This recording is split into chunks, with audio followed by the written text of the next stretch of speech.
സ്വകാര്യ ആശുപത്രിയിലെ നഴ്സുമാരുടെ സമരം ഘടിപ്പിക്കുകയാണ്. സമരം ഇന്ന് മൂന്നാം ദിവസത്തേക്ക് കടന്നിരിക്കുകയാണ്. മിനിമം വേതനം 40,000 ആക്കണമെന്ന ധാരണാപത്രത്തിൽ ഒപ്പുവയ്ക്കാത്ത സ്വകാര്യ ആശുപത്രികൾക്കെതിരെ സമരം ഘടിപ്പിക്കാനാണ് UNAയുടെ തീരുമാനം. സ്വകാര്യ ആശുപത്രിയിലെ നഴ്സുമാർ സമരം ഘടിപ്പിച്ചതോടെ കോഴിക്കോട് മേഖലയിലെ പല സ്വകാര്യ ആശുപത്രികളിലെയും പ്രവർത്തനം മന്ദഗതിയിലായിട്ടുണ്ട്.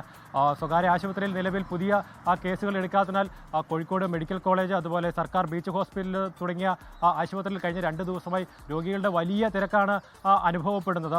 ഏതായാലും ഹൈക്കോടതി ഈ വിഷയത്തിൽ അടിയന്തരമായ ഒരു ഇടപെടൽ നടത്തിയിട്ടുണ്ട്. അതായത് സ്വകാര്യ ആശുപത്രികളുടെ പ്രവർത്തനത്തെ ബാധിക്കാത്ത രീതിയിൽ ഈ സമരം മുമ്പോട്ട് പോകണമെന്നാണ് സർക്കാരിന് ഹൈക്കോടതി ഒരു നിർദ്ദേശം നൽകിയിരിക്കുന്നത്. അതായത് ആശുപത്രിയുടെ പരിസരങ്ങളിലോ സമീപങ്ങളിലോ പ്രതിഷേധമോ പ്രകടനമോ അങ്ങനെയുള്ള യാതൊന്നും അനുവദിക്കരുതെന്ന് ഹൈക്കോടതി ഇന്നലെ പറഞ്ഞിട്ടുണ്ട്. അതോടൊപ്പം തന്നെ സ്വകാര്യ ആശുപത്രിയിൽ ജോലിക്കായി എത്തുന്ന നഴ്സുമാർക്കും ഇതര സ്റ്റാഫുകൾക്കും വേണ്ട മതിയായ ഒരു സംരക്ഷണം ഒരുക്കണമെന്ന് സർക്കാരിനോടും ജില്ലാ പോലീസ് മേധാവികളോടും ഹൈക്കോടതി ഇന്നലെ പറഞ്ഞിട്ടുണ്ട്. അതനുസരിച്ച് സ്വകാര്യ ആശുപത്രിയിലെ നഴ്സുമാർക്ക് സർക്കാർ ഒരു പ്രൊട്ടക്ഷൻ കൊടുക്കുമെന്നാണ് പ്രതീക്ഷിക്കുന്നത്. അതോടൊപ്പം തന്നെ ഈ വിഷയത്തിൽ സർക്കാരിൻ്റെ ഭാഗത്തുനിന്നോ മാനേജ്മെൻറ്റിൻ്റെ ഭാഗത്തുനിന്നോ ഇതുവരെ യാതൊരു ചർച്ചയ്ക്കും തയ്യാറായിട്ടില്ലെന്നാണ് UNAയുടെ പ്രതിനിധികൾ പറയുന്നത്. അതോടൊപ്പം തന്നെ ഈ ദിവസവേതനക്കാരായ നഴ്സുമാരെ ഉപയോഗിച്ചാണ് ഇപ്പോൾ പല സ്വകാര്യ ആശുപത്രികളും കോഴിക്കോട് മേഖലയിൽ പ്രവർത്തനം നടത്തുന്നത്. സംസ്ഥാനത്തിന് വെളിയിൽ നിന്ന് ഇതര സംസ്ഥാനത്ത് നിന്ന് വരെ ദിവസവേതന അടിസ്ഥാനത്തിൽ നഴ്സുമാരെ കൊണ്ടുവന്നാണ് ഇവിടെ പല ആശുപത്രികളിലെയും പ്രവർത്തനം ഇപ്പോൾ